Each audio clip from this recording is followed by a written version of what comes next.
Our game of the week, LEONARDTOWN hosting Northern, homecoming edition. Second half, game tied at 7 apiece. QB Cortez Bush finds Damian King for the big play down the sideline, setting up this go-ahead touchdown run by Tyrone Hayward. The Raiders go on to win 24-19 over Northern. 6-2. It's got to feel good. It's got to feel good, Coach. 6-2. Yeah, it feels great. Feels great. But we got when Chopticon and Leonardtown meet, you can throw out all the records. It's an in-county rivalry.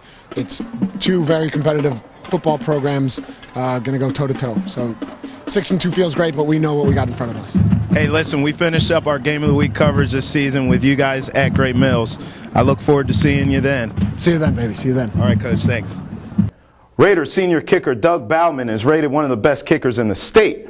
Bauman says it's all about his confidence.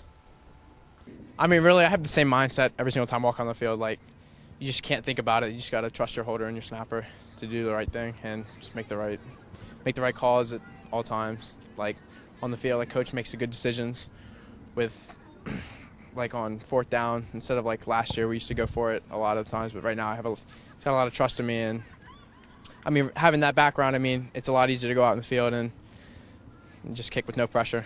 He's very methodical in the things he does. He's out early at practice. He does his stretches. He's got his own stretch routine, and then he does our stretch routine. He's got his own small drills, big drills that he does on his own. So everything that he gets, he deserves. He just works really hard at it, and I'm very proud of him. Okay, back here now in the Channel 10 studios with special guests, Dallas COGLE and James McCRAY of Southern Maryland newspapers. Gentlemen, let's get to some NFL talk. Yes. Right now, the topic everyone's chiming in on, the Redskins name change. Where do you weigh in on it? For me, you know, at this point, I'm kind of tired of hearing about it. Yeah. Listen, as a minority in our nation, I understand if someone feels alienated or offended or any of that stuff.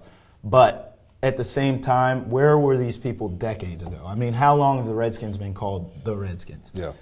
To me, as an organization, they've represented themselves well in the community. They haven't brought any sort of shame to that name. I say leave it alone, let it ride, let them be called what they're called. James, what's your take? Well, other than the record this year, they haven't brought shame to their name. But as far as the Redskins go, and as a Redskins fan, I'm very indifferent. And my reasoning is, I can understand if one person is offended, why the name change would be required. But at the same time, if another native in the same group says it's okay, it's not offensive, who am I to kind of come in the middle of that? Because I'm not in that group. I don't know how offensive or not offensive it is. I can't speak on that. I'm not qualified, in my opinion, to speak on that or to say you need to change it or you don't need to change it. And I think I'm going to just remain indifferent about it. If they change it, great. If they don't change it, great. Dallas, that's what I am. Well, you were wondering how long the name's been really in existence. 1932, the Redskins became a franchise. Yeah. They were the Boston Braves at the time, and there was a baseball team there called the Boston Braves. So then the Redskins, and when they moved to D.C. in 1937, their name change had already taken place. They were the Boston Red Sox, then or the Redskins rather, and then became the Washington Redskins. This name's been around for a long, long time. Now, I am a huge Cowboy fan, born with the blue and gray umbilical cord. Show's over. Thank you. Good night. All right, guys. So here's the deal. This is the one time, outside of two other times in my life, and again, I came out of the womb a Cowboy fan, where I actually rooted for the Skins, and that was because my Cowboys needed to make the playoffs or win the division. There were two times where we had to root for the Skins. It was a huge conflict of interest. But I am on the Redskins name side, rooting hard that the Redskins name stays intact, and I believe it makes total sense for it to. I think it's crazy whether you're a minority, and obviously I'm a white guy, no matter where you're at, just to say, well, we deem that if some people are offended by the name, that it should change. Maybe there's way more people who would be offended by the name changing. And then how about those folks? You know, there's a lot of Redskin fans out there, and the name's been around forever, that if it was so offensive, why is it just coming into the spotlight in 2012, 2013? Exactly. And I think it's a small group that's really causing all the riffraff to me. And then people like Bob Costas, we were talking off the air, you know, guys jump on the bandwagon and it's sort of the topic of the moment. And they chime in and bring a lot of unnecessary drama to the situation. How about on the field? Dallas, what do you think from what you've seen so far from the Skins. Do you think they make the playoffs this season?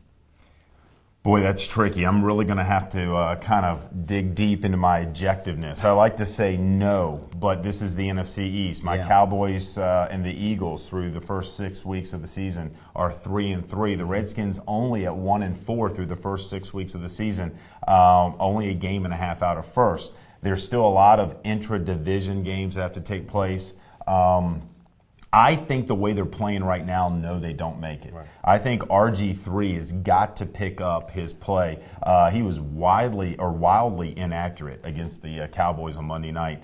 I think sometimes, and he also had a couple of key turnovers that really hurt them in the fourth quarter. He's got to get cleaner. I mean, we saw what he did against Detroit, fumbling that ball, which cost him that game. And then their defense has been up and down, mostly down, and they've got to get that figured out. So I don't think they will make the playoffs. Yeah, I was going to speak on that too. It seems like a lot of people are putting a lot of onus on RG3 for his play, but it seems to be across the board in terms of this team's struggles.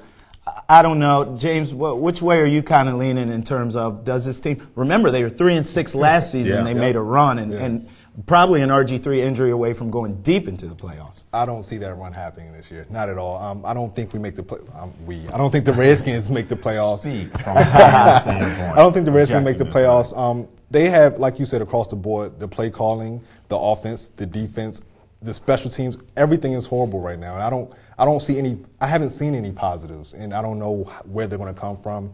RG3, as you said, is inaccurate this year. Something that wasn't there last year as a rookie. As a rookie, he threw only 4 interceptions. Yeah. He was accurate. This year, he's all over the place. He's sporadic, and I don't see how anyone can say they're going to make the playoffs. I understand that they're only a couple of games out of first place in the NFC East, but I can't say how they're going to win. I don't know how. And if I could interject right here, if they do start winning, what song are we going to hear them sing? Hail to the Redskins, which, going back to our previous segment, sounds pretty honorable to the mascot name, if you ask me. Plus, they have the Indian mascot they bring great honor to. So, again, getting back to that, the Redskins have represented the name, and usually the team is in the hunt, too. Yeah. Let's move on to the Ravens now. A lot of Ravens fans in the area. Two-part question for you guys, okay? First of all, Joe Flacco, 6 years, $120 million in the offseason.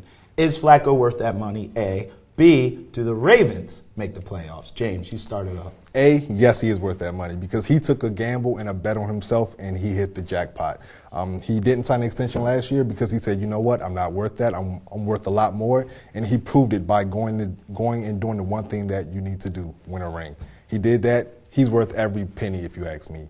B, do they make the playoffs? I'm going to say yeah. I don't have a reason, but sure, they'll make the playoffs. I think the Ravens will. Look at that, appealing to the Ravens draft. just so he's indifferent on the skin. That's right. That's right. And you got it's blue, but it could be almost purple if you have the right color on it. So when he maybe walked we in, got a Ravens fan. I thought he was a skinnier Ray Lewis. Yes. I didn't know what was happening. Is Joe Flacco worth the money? Well, I can answer. You talk about an incomplete grade given to some of the high school teams. I think he can be. He proved to be with the Super Bowl that he was a huge element in helping them win. Obviously, their defense picked it up. But I also think when you get a huge payday, it's not only for what you've done, but what they project you will do. Yeah. So it's also for what you're going to do currently and in the future, not just for what you've already done.